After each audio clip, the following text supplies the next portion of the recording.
In tracing the legacies of the Middle Passage, St. Lucian poet Derek Walcott famously states that, quote, "the sea is history."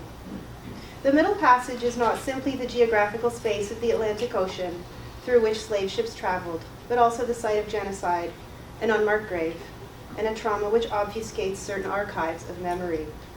This paper aims to consider some of the creative texts that attempt to represent and reckon with the Middle Passage. I'm not sure represent is the right word, but you know what I mean. While also asking if it is possible through cultural production to exceed the history to which Walcott refers.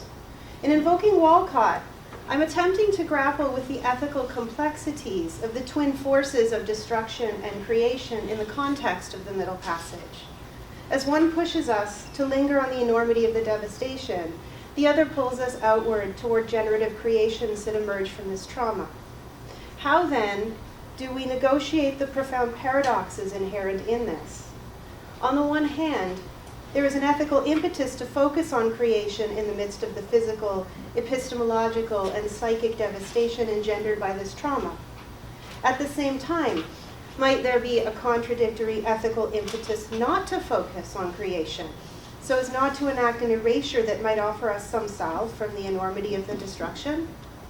And what possibilities might exist by dwelling within these impossibilities? As Norbeze Philip points out in her long poem Song, transatlantic slavery in the Americas is, quote, "the story that cannot be told, that must be told, that will never be told," end quote. While many Black diasporic theorists focus on the Middle Passage as violent ruptures, some also see it ironically as a moment of creation. Guyanese theorist Wilson Harris turns to limbo, a dance invented on the slave ship, stating that, quote, "the limbo imagination involved a crucial inner recreative response to the violations of slavery," end quote. Significantly, he focuses on an artistic response to the ship's horrors rather than the tight packing and degradation of the hold.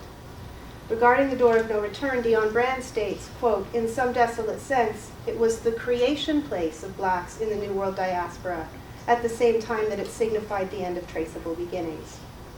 Stuart Hall also sees the Middle Passage as a traumatic performative experience, claiming, quote, "the paradox is that it was the uprooting of slavery and transportation that unified these peoples across their differences in the same moment as it cut them off from direct access to their past," end quote.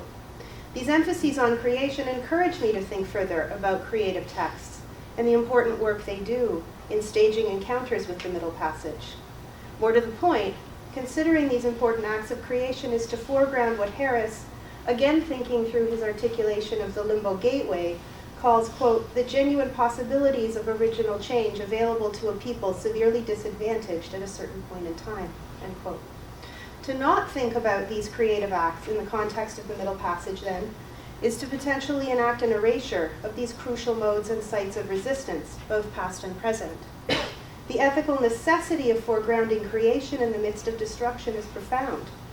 It reminds us that the devastations enacted by the Middle Passage were not absolute, were not total, and that people who were overdetermined by the brutalities of economic fates nonetheless found ways to create conditions of livability and continue to do so in the wake of these legacies. At the same time, to borrow from Christina Sharp, how does one ethically negotiate, quote, "a past that cannot and should not be pacified in its presentation," end quote. This is the question Saidiya Hartman grapples with in her essay, Venus in Two Acts. Here, she reminds us that to enter the archive of transatlantic slavery is in many ways to engage with a story that is, quote, "predicated on impossibility." In Venus in Two Acts, published in 2008, she reflects upon the first time she wrote about the 1792 voyage of the slave ship Recovery in her 2001 book, Lose Your Mother, and offers a commentary on what she chose to include and what she did not in her first engagement with this archive.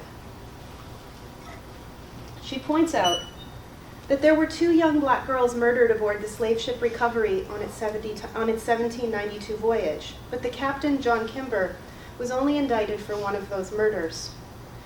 The archival documents from the court case that Hartman examined makes only passing reference to the second girl, Venus.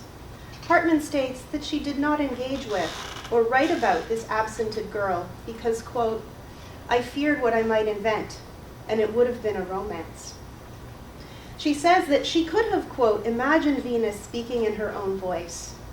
She could have imagined and represented a friendship that, quote, could have blossomed between two frightened and lonely girls, but she does not. Instead, she must dwell in the paradox of wanting to see, read, and write something other than the horrific violence of the slave ship, without negating the fact of that violence through her own acts of creation. Hartman states, this is a long quote from the essay, "The consolation of this vision, a life recognized and mourned, and the embrace of two girls, was at odds with the annihilating violence of the slave ship and with virtually everything I had ever written. Initially, I thought I wanted to represent the affiliations served and remade in the hollow of the slave ship by imagining the two girls as friends, by giving them one another.